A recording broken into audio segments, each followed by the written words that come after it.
मुझे लगता है कि आज का जो ये क्षण है ये बड़ा इमोशनल है, व्यक्तिगत रूप से मेरे लिए भी, क्योंकि 3 साल पहले इसी महीने में 1 सितंबर को जब मैं भारत सरकार में था तो इंडिया पोस्ट पेमेंट बैंक की शुरुआत करने का अवसर मुझे मिला था।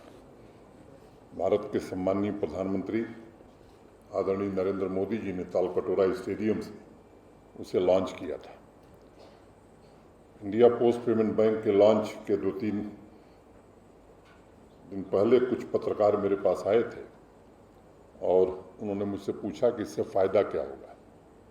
एक बात मैंने उनसे कही थी कि पोस्टल डिपार्टमेंट देश के हर कोने में है और 3 लाख से ज़्यादा जो हमारे डाक विभाग के, जिन्हें हम डाकिया कहते हैं, वो अब बैंकर बन जाएंगे, क्योंकि इतने अधिक बैंक खोलना ग्रामीण इलाकों में ये दुष्कर कार्य था और बैंकिंग सेवाओं के विकास के कतार में खड़े अंतिम व्यक्ति तक, अंतिम नागरिक तक ये सुविधाएं पहुंचाएंगे।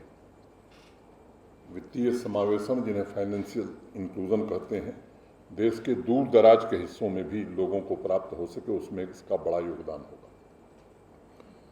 गाँव वालों का भरोसा बहुत होता है डाकिए पर।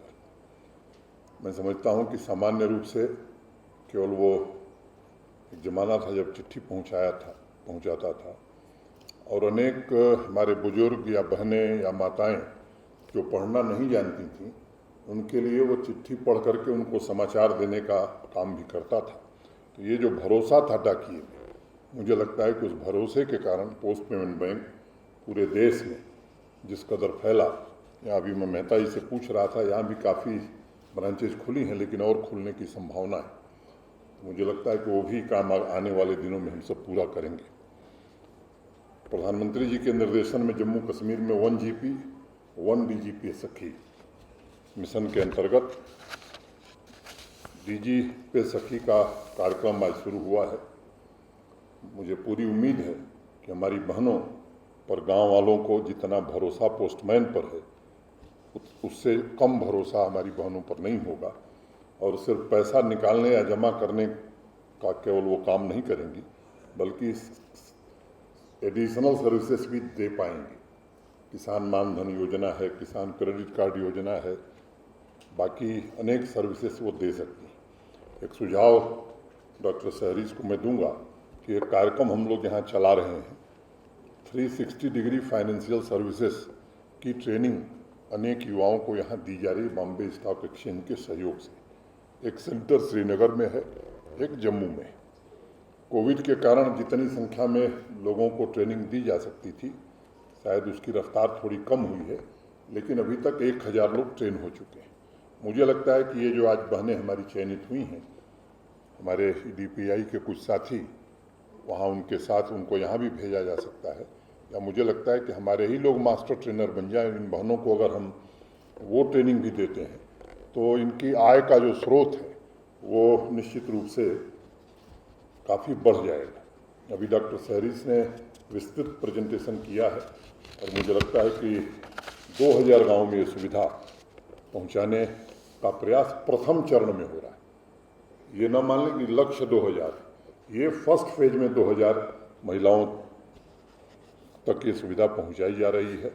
80 बहनों को आज चयनित किया गया है और मुझे उम्मीद है कि जल्द ही 1 ग्राम पंचायत 1 DG पे सखी के लक्ष्य को हम सब प्राप्त करेंगे।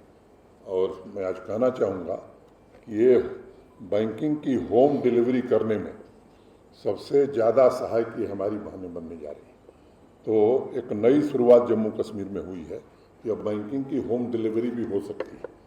कई बार लोग सवाल करते हैं, मेहता जी ने बड़ा विस्तार से बताया कि ये जनधन, ये DG धन, फाइनेंशियल इंक्लूजन, इसके फ़ायदे क्या। मुझे लगता है कि मैं उसमें वक्त नहीं जाया करता हूँ, लेकिन एक दूसरा पक्ष में उजागर करना चाहता हूँ। सामान्य रूप से गाँव का मैं भी रहने वाला हूँ, आप में से अधिकांश लोग गाँव में रहते हैं।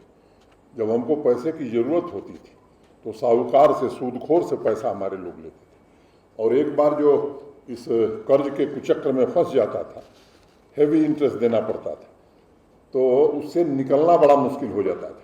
और मुझे लगता है कि आज का जो कार्यक्रम है वो ये जो गांव में साहूकार या सूदखोर लोग हैं जो हेवी इंटरेस्ट रेट पर पैसा देते हैं उनसे मुक्ति का एक नया रास्ता आज डॉक्टर सहरीश विपुल पाठक जी की पूरी टीम ने, मैं समझता हूं कि एक नया रास्ता प्रारंभ किया है। फ्रेंच एक अर्थशास्त्री थे थॉमस पिकेटी, एक किताब उन्होंने लिखी कैपिटल, और ये जो साहूकार वाली व्यवस्था है उसके बारे में उन्होंने एक शब्द इस्तेमाल किया, ब्लैक होल ग्रोथ। मुझे लगता है कि प्रधानमंत्री जी ने जो जैम ट्रिनिटी माने जनधन, आधार और मोबाइल, इसका लाभ देश के लोगों को किस तरह से मिल रहा है और विशेष रूप से उन लोगों को जो हाशिए पर थे, मुझे लगता है कि वो आज औपचारिक रूप से फाइनेंशियल सिस्टम में इंक्लूड कर लिए गए और पहली बार इतिहास में बैंकिंग की पहुंच से दूर रहने वाले करोड़ों लोग बैंकिंग की सुविधा से जुड़े हैं, इस प्रणाली में शामिल हुए। जब डीबीटी के जरिए मुहिम शुरू हुई कि समाज के कमज़ोर वर्गों को जो भी सुविधाएं सरकार द्वारा दी जाती हैं वो डायरेक्ट बेनिफिट ट्रांसफ़र के थ्रू दी जाएंगी, तो आप उसका परिणाम देखिए कि 100% जो सहायता की राशि है वो लाभार्थी के अकाउंट में चला जा रहा है। पहले क्या होता था और कितना बड़ा परिवर्तन हुआ है, मुझे लगता है कि इस बात को समझने की ज़रूरत है।